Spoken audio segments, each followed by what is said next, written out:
স্বাগতম জানাচ্ছি মঞ্জুরি টেকজনের একটা নতুন ভিডিওতে। গাইস, সবাই কেমন আছেন? আশা করছি সবাই ভালো আছেন। তো আজকের ভিডিওটা একটু ভিন্ন হতে যাচ্ছে। আমরা এর আগে আপনাদের সাথে শেয়ার করছিলাম যে আমি একটা জেনেসিসের এমপিপিটি সার্কিট নিয়েছিলাম তাদের কাছ থেকে। তো দেখতে পারতেছেন এখন আমার পিভি থেকে আসতেছে 31 ভোল্ট এবং প্রায় 9 এমপিয়ারের মতো রোদটা কমে গেল, যার কারণে এমপিয়ারটা কমে গেল। আর আমার প্যানেল কি আমি একটু যদি আপনাদের সাথে শেয়ার করি, সেটা আমার লঞ্জি হরিজন 225 ওয়াট একটা, আর লং রান গোল্ড মনোবাইফিশিয়াল 200 ওয়াটের একটা। তো টোটাল 425 ওয়াটের প্যানেল। তো এইখানে একটা বিষয় শেয়ার করি আপনাদের সাথে, যেই বিষয়টার জন্য আজকের ভিডিওটা আমি ধারণ করতেছি।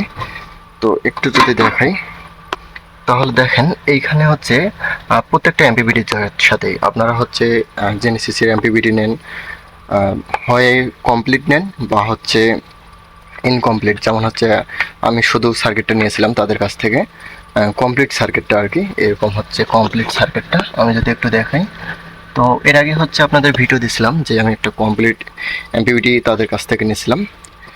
তো এরপর আমি পরবর্তীতে এই বক্সটা তাদের কাছ থেকে মাজাল ভাইয়ের সাথে যোগাযোগ করে এই বক্সটা তাদের কাছ থেকে নিই।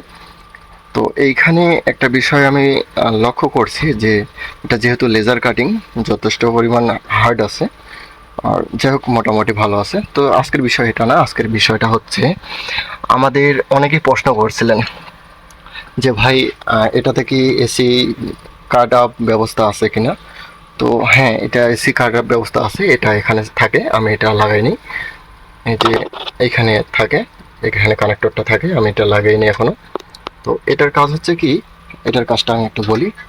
যেমন যে ধরেন আমার কারেন্ট নেই এমপিবিটি থেকে সকালবেলা সোলার থেকে চার্জ করার পর ব্যাটারিটা ফুল চার্জ হয়ে গেল। এই মুহূর্তে কারেন্টটা আসলো, ব্যাটারিটা ফুল চার্জের দিকে চলে গেছে আর কি, ধরলাম যে 13.5-6 চলে গেছে, তখন কিন্তু ব্যাটারি অলমোস্ট ফুলের দিকেই। তো তখন যদি কারেন্টটা আসে, বিদ্যুৎ আসে, তখন করবে কি, যেহেতু ব্যাটারি ফুল চার্জ, সে অটোমেটিক এখান থেকে ডিসকানেক্ট করে দিবে। কারণ তখন আইপিএসটা কারেন্ট এসি ইনপুট থাকার কারণে আইপিএসও যে আপনাদের যে বাসাবাড়ির যে আইপিএসগুলো থাকে, যেমন আমার এটা রিএসপি 2 স্টেপ 4 স্টেপ বলেন বা বিভিন্ন আইপিএস বলেন, বিদ্যুৎ পাওয়া মাত্র কিন্তু সে চার্জিং শুরু করে ব্যাটারিটাকে ফুল করে নেওয়ার জন্য। তো এটার ক্ষেত্রে কি, আমরা যখন বিদ্যুৎ আসতেছে তখন আমাদের এসি ইনপুট থাকতেছে, আর যার কারণে ব্যাটারিটা ফুল হয়ে যাচ্ছে, তখন এসিটা আউটপুট বন্ধ করে দিবে। সে ব্যাটারি থেকেই বিদ্যুৎ থেকে আর কি ডিসকানেক্ট করে দিয়ে ব্যাটারি থেকে আইপিএসটাকে রান করে দিবে। তো এটা এটার কাজ। এখানে একটা বিষয় আপনাদের শেয়ার করি, সেটা যে ধরলাম এখানে আমি যদি একটু দেখাই, আমি সেটিংসে গেলাম, এটা আমি একটু নিচে যাই, তাহলে আমি কত করে রাখছি একটু দেখাই। এটা ম্যাক্সিমাম চার্জ, এই যে 12.6 হাইব্রিড লো ভোল্টেজ 12.6 যখন যাবে তখন আবার এসিটা সে কানেক্ট করে দিবে, মানে আমাদের বিদ্যুতের লাইনটা সংযোগ করে দিবে। তো বিদ্যুতের লাইনটা সংযোগ করে দেওয়ার পরে হবে কি, বিদ্যুতের লাইনটা সংযোগ করে দেওয়ার পরেই দেখবেন যে আপনার আইপিএস চার্জিংয়ে চলে গেছে। এখন ধরলাম যে এটা থেকে যখন বিদ্যুতের লাইনটা সংযোগ করে দিবে, তখন কিন্তু সোলার থেকে কিছুটা হলেও চার্জ আসতেছে। তো সোলার থেকে চার্জ আসার কারণে দেখবেন যে আপনার আইপিএস থেকেও চার্জ করতেছে। আমি সোলার ধরলাম, সোলার থেকে যদি 20 এম্পিয়ার আসে, আর আইপিএস থেকে যদি 10 এম্পিয়ার চার্জিং করে, সেক্ষেত্রে হবে কি, আপনার ব্যাটারিটা কয়েক মিনিটের ভিতরে ফুল চার্জ হয়ে যাবে। আর এইভাবে আপনার বিদ্যুৎ বিলও সেভ হচ্ছে না, কারণ আপনার বিদ্যুৎ দিয়ে ব্যাটারিটা চার্জ হচ্ছে।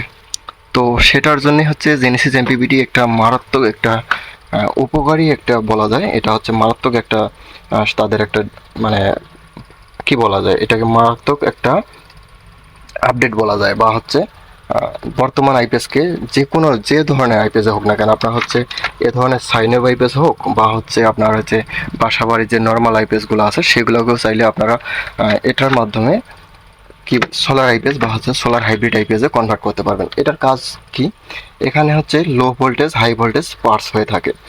আপনারা যদি সাধারণ আইপিএসগুলোকে এই তারের মাধ্যমে, যখন ডিএসপি আইপিএসগুলোতে আপনারা হচ্ছে অটোমেটিক সেখানে সফটওয়্যার থাকে, আপনারা শুধু সিগন্যাল দিলেই আইপিএসটা চার্জিং অফ করে দেয়।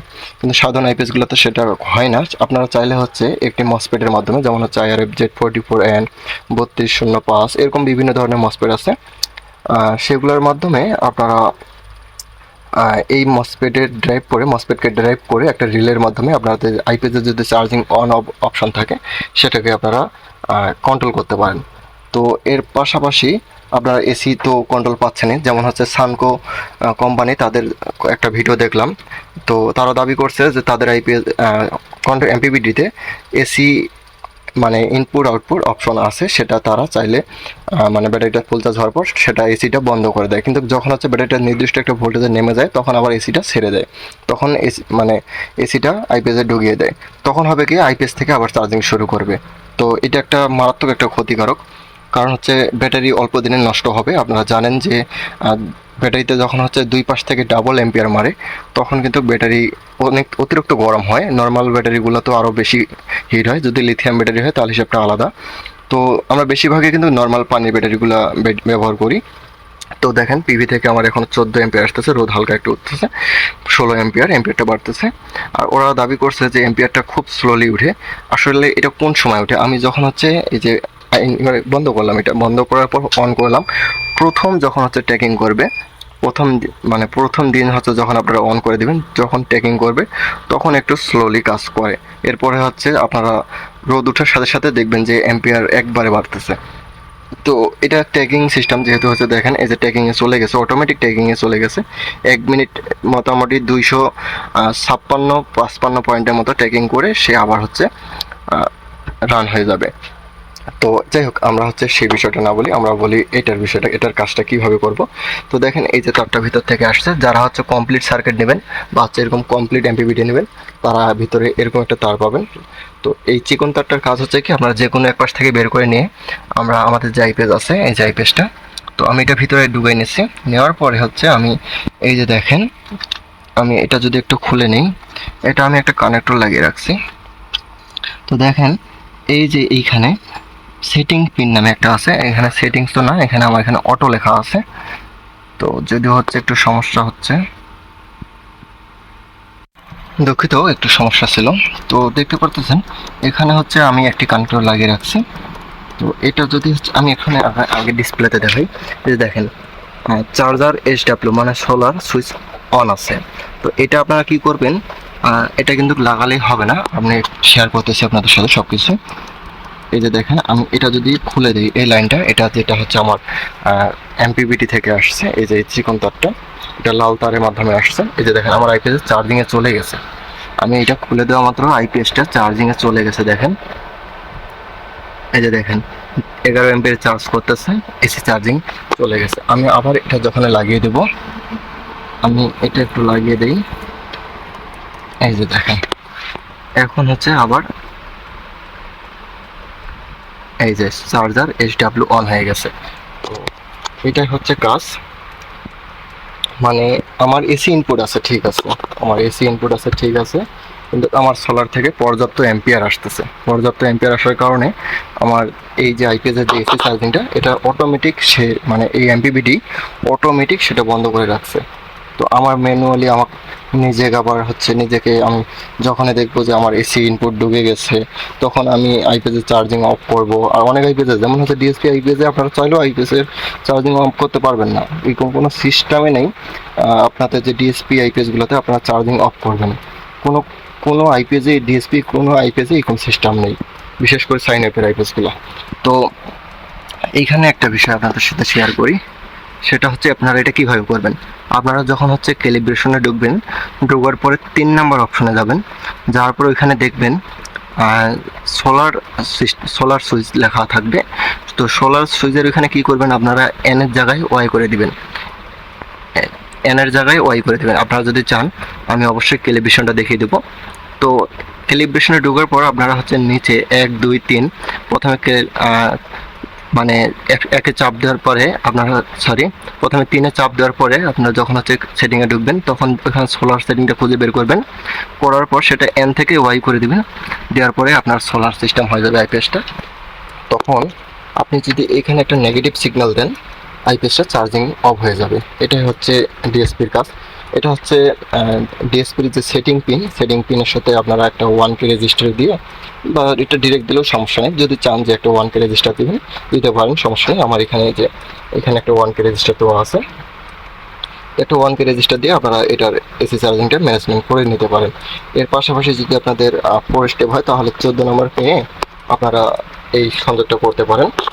তো আজকে আপনাদের সাথে এটা খোলামেলা আলাপ করলাম যে আসলে এসি চার্জিং ম্যানেজমেন্টের এটার সুবিধা কি। আমার অনেক সময় হতে পারে আমরা সারা রাত চালিয়েছি, সারা রাত আমার ব্যাটারিটা ইউজ হয়েছে। এখন সকালবেলা সোলার থেকে আমার এসিটা চার্জ, মানে ব্যাটারিটা চার্জ করবে। এখন সোলার থেকে চার্জ করে, আবার যদি বিদ্যুৎও তখন থাকে, বিদ্যুৎ থেকেও যদি চার্জ করে, তাহলে হবে কি, আমার ব্যাটারিটা কিছুক্ষণের ভিতরে ফুল চার্জ হয়ে যাবে। আমার সোলার থেকে আমি বাকি ওয়াটটা বা কারেন্টটা নিতে পারবো না, আর আমার বিদ্যুৎ বিল তো উঠতেছেই। তো এটা আসলে কেমন হয়ে গেল না। তো এই জন্যই হচ্ছে আমাদের যে জেনেসিস এমপিপিটি মাজারুল ভাই, এটা যদিও মাজারুল ভাই আমাদের এটা গর্বের বিষয় যে আমাদের বাংলাদেশেই এগুলা তৈরি হচ্ছে, এবং হচ্ছে দিন দিন এটা আপডেট করার চেষ্টা করতেছে। আর একটা বিষয় বলি, সেটা হচ্ছে বড় বড় কোম্পানিগুলোও কিন্তু কিছুটা হলেও তাদের খুঁত থাকে, একটা না একটা থাকবেই। যেমন হচ্ছে আপনার দামি দামি ফোনগুলোর সাথে দেখবেন যে অনেক সময় কম দামি ফোনের সাথেই পারে না, দামি দামি ফোনগুলো কম দামি ফোনের সাথেই পারে না। তো কিছু ক্ষেত্রে আবার দেখবেন দামি ফোনের সাথে কম দামি, ওইগুলো হিসাব করলে হবে না। হিসাব করতে হবে যে কেউ কখনো স্বয়ং সম্পূর্ণ না, একটা না একটা থাকবেই। তো সেদিক দিয়ে আপনার বলেন, যে দিক দিয়ে বলেন না কেন, এটা আমার কাছে 6 মাসে এটা আমার যথেষ্ট হেল্পফুল মনে হয়েছে। এবং হচ্ছে আমি এটা 12 ভোল্টের ক্ষেত্রেও ব্যবহার করছি, আপনাদেরকে ভিডিও দিয়েছি, দেওয়া হয়নি সম্ভবত এখনও। তো খুব শীঘ্রই 12 ভোল্টের ক্ষেত্রে ভিডিওটা আসতেছে। এবং হচ্ছে আমি আপাতত 24 ভোল্টে ব্যবহার করতেছি। তো দেখেন এখানে কিন্তু অ্যাম্পিয়ারটা বাড়তেই আছে। তো রোদ যত বাড়তেছে অ্যাম্পিয়ারটা বাড়তেছে। রোদ আসলে বাইরে খুবই কম। আর এখন কিন্তু আপনারা জানেন যে জুলাই মাস, এই সময় কিন্তু রোদের তাপমাত্রা, মানে আকাশে যদি পর্যাপ্ত রোদ দেখাও যায়, কিন্তু ওই যে সাদা সাদা মেঘের আবরণ থাকে, যার কারণে হচ্ছে রোদের যে পর্যাপ্ত আলোটা সেটা সোলারের উপরে পড়ে না। আর গরম অতিরিক্ত থাকার কারণে প্যানেলগুলো অতিরিক্ত হিট হয়। প্যানেলের কিন্তু একটা নির্দিষ্ট তাপমাত্রা আছে। তো প্যানেলগুলো যখন হচ্ছে 70-80 ডিগ্রি সেলসিয়াসের উপরে যায়, তখন কিন্তু তার আউটপুট মারাত্মক হারে কমে যায়। তো সেগুলোও খেয়াল রাখতে হবে। এখানে দেখেন ওয়াট মিটার আমি লাগিয়ে রাখছি। আমার কালকে এবং আজকে মোটামুটি 1991 ইউনিট ওয়াট তৈরি হয়েছে, যার মানে আমার হচ্ছে প্রায় 2 ইউনিটের মতো কারেন্ট তৈরি হয়েছে। তো 400 ওয়াটের 425 ওয়াট প্যানেল থেকে আমি 2 ইউনিট কারেন্ট তৈরি করছি কালকে থেকে। তো এটা যথেষ্ট পরিমাণ আমার কাছে মনে হয়েছে। আজকে তো সারাদিন এখনও আছেই, সেটা তো কারেন্ট তৈরি করতেই থাকবে। এখনও প্রায় 156 ওয়াট আসতেছে। এখানে একটা বিষয়, আমরা অনেক সময় দেখব যে এখানে ওয়াট কম দেখাচ্ছে, যেমন হচ্ছে দেখেন 14.4 ওয়াট দেখাচ্ছে, 168 ওয়াট। একটু ডিসপ্লেতেই আমরা যদি একটু ওয়াট মিটারে দেখি, তাহলে দেখেন 190 ওয়াটের কাছাকাছি। এখানে আবার একটু দেখি 180 ওয়াট। এইখানে দেখেন এটা রোডটা নেমে গেল। তো এইখানে তারা করে কি, এই যে মানে এইখানে আমি এই যে 12.7, এখানে দেখেন এই যে 12.7, সে এই পয়েন্টটাকে ধরে না, সেই 12কে দিয়ে আপনার এই অ্যাম্পিয়ারটা গুণ করে এই ওয়াটটা নিয়ে আসে। আর ওয়াট মিটার করে কি, এই 12.7 অ্যাম্পিয়ার, 11.8 এটাকে গুণ করে ওয়াট নিয়ে আসে। কিন্তু এই এনটিভিটি করে কি, শুধু ওই 12কে নিয়ে 12 ভোল্ট, এখানে যদি 13 থাকে তাহলে 13 আর 15 এটা দিয়ে গুণ করে যে ওয়াটটা আসবে সেটা নিয়ে আসে, ডিসপ্লেতে দেখায়। তো এই বিষয়টা একটু আপনাদের সাথে ক্লিয়ার করে দিলাম যে আসলে এখানে ওয়াট দেখায় কম কেন। তো এখানে যে 12 আর এখানে 15, এই যে 13, 13 আর 15 গুণ করে এই অ্যাম্পিয়ারটা আসবে, ওয়াটটা আসবে। তো এইটাই হচ্ছে মূল বিষয়, যে এখানে একটু ওয়াট কম দেখায়, কারণ হচ্ছে এখানে বাড়তি পয়েন্টটা সে ধরে না। তো এই জন্যই হচ্ছে একটু ভিন্নতা আসে। যেমন দেখেন 190-91 ওয়াট, আর এখানে দেখেন এখন হচ্ছে 195 ওয়াট। এখন ঠিক আছে, এই যে বিষয়টা হলো এখানে সে পয়েন্টটা ধরে না। যখন হচ্ছে এখানে 14 হয়ে যাবে, তখন আবার হচ্ছে সে ধরবে, কিন্তু 13.8-7 এই পয়েন্টটা তারা ধরবে না, শুধু 13 ধরবে। তো এই হলো বিষয়। আর আপনারা এই জেনেসিস এমপিপিটি যারা নিতে চাচ্ছেন অবশ্যই নিতে পারেন। এটা আমার পার্সোনালি আমি এটা ইউজ করছি, প্রায় অনেক টেস্টে রাখছি, অনেক রকমের টেস্ট করছি, আমার কাছে যথেষ্ট ভালো মনে হয়েছে। তো আমরা খুব শীঘ্রই আমরা একটা সানকোরও একটা এমপিভিটি নিতে যাচ্ছি। আমরা দেখব যে তাদের আসলে কথা কাজে মিল আছে কিনা। তো দেখতে পারতেছেন এই হলো অবস্থা। আপনারা যারা হচ্ছে আইপিএসগুলো এসি চার্জিং ম্যানেজমেন্ট করতে চান, দেখেন এসি থেকে কোনো চার্জিং চলতেছে না। আপনারা যারা হচ্ছে এই যে জেনেসিস এমপিভিটিগুলো নিতে চাচ্ছেন, যারা জেনেসিস এমপিভিটিগুলো নিতে চাচ্ছেন